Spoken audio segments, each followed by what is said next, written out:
Hello everyone. Um, Welcome to another NYPD true story from my career, 22 plus years. I've been telling little silly stories of different experiences that I've had. So if you're watching on YouTube, please subscribe and like.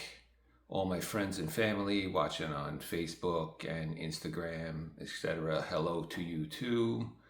We're always going to put these out on YouTube first, and then, a couple days later on the different social media. So if you want to see it right away, just check out the channel. But today, the story is the Gary Mango saga. And the guys I worked with in Brooklyn South know all about Gary Mango. He's kind of a legend over there. But for everyone else, it all starts out.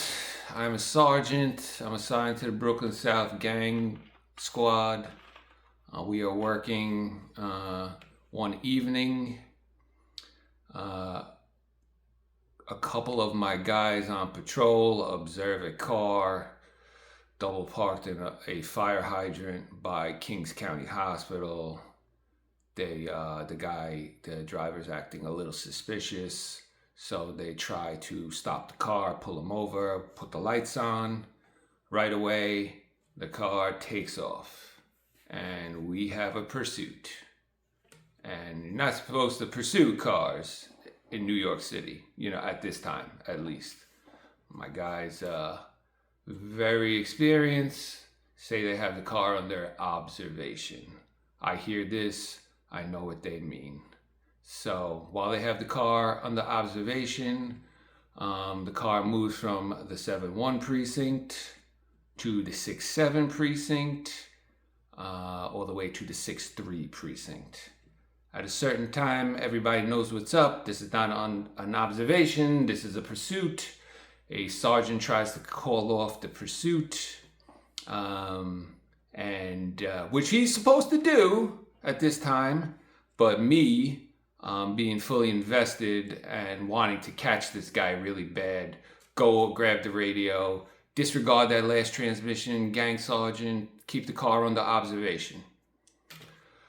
After a while, from the hospital, which is kind of in the Crown Heights neighborhood, over to East Flatbush, over to the confines of 6-3, which is the Flatbush Flatlands area.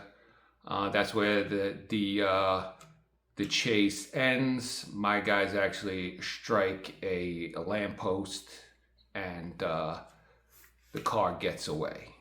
This is why you're not supposed to pursue cars. But luckily, nobody hurt, nobody seriously injured. So we all regroup, get back to the office, start the process of identifying who was driving the car. We sit at the computer, figure out this guy. Let's call him Gary Mango. That's what we refer to him as, even though that's not his name.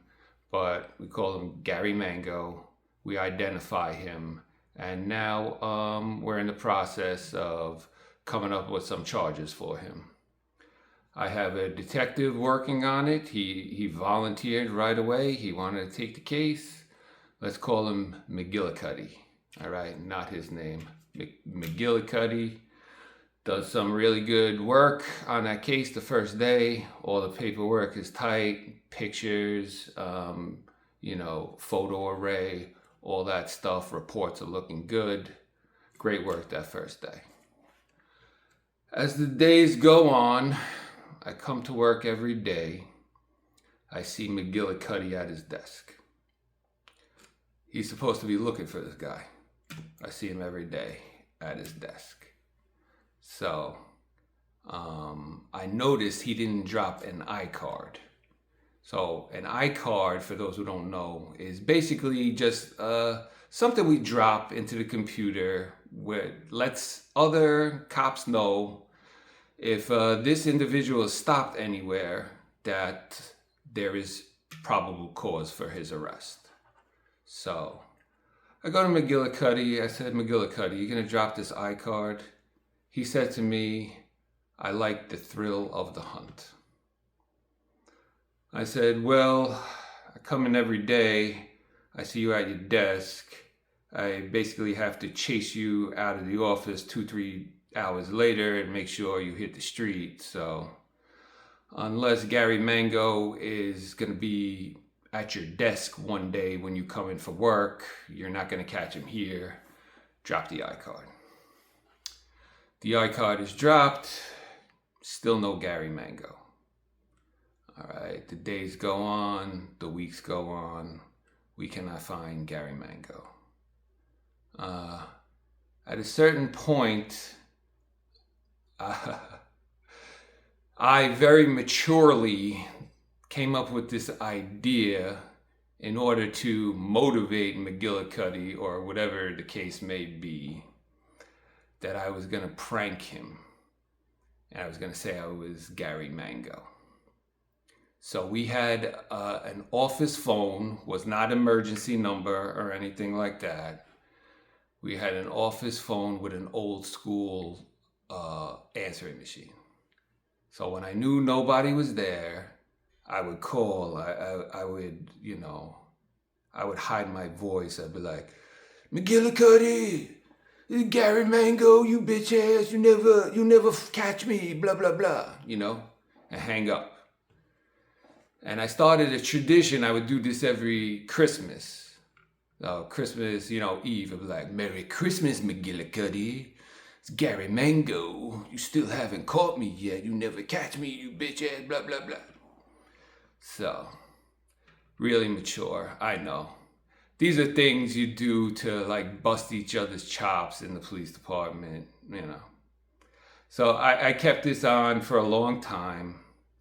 Even after I got transferred, I would call every once in a while as Gary Mango. Eventually, Gary Mango gets caught. This is maybe like a year or two later, where he stayed out of trouble, didn't have any police contact until then, and he gets stopped, and it's the PC iCard. Is taken into custody, and after all of that, the case goes nowhere. Case gets dropped. So Gary Mango is back on the streets.